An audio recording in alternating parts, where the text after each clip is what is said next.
Rumah tangga Kalina Oktarani dan Vicky Prasetyo yang baru seumur jagung dikabarkan retak. Kabar ini muncul karena Kalina Oktarani pulang ke rumah orang tuanya hingga adanya rumor orang ketiga.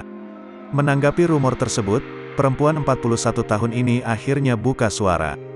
Hal itu disampaikan dalam video yang diunggah di kanal YouTube Vicky Prasetyo Entertainment, Kamis, tanggal 3 Juni tahun 2021.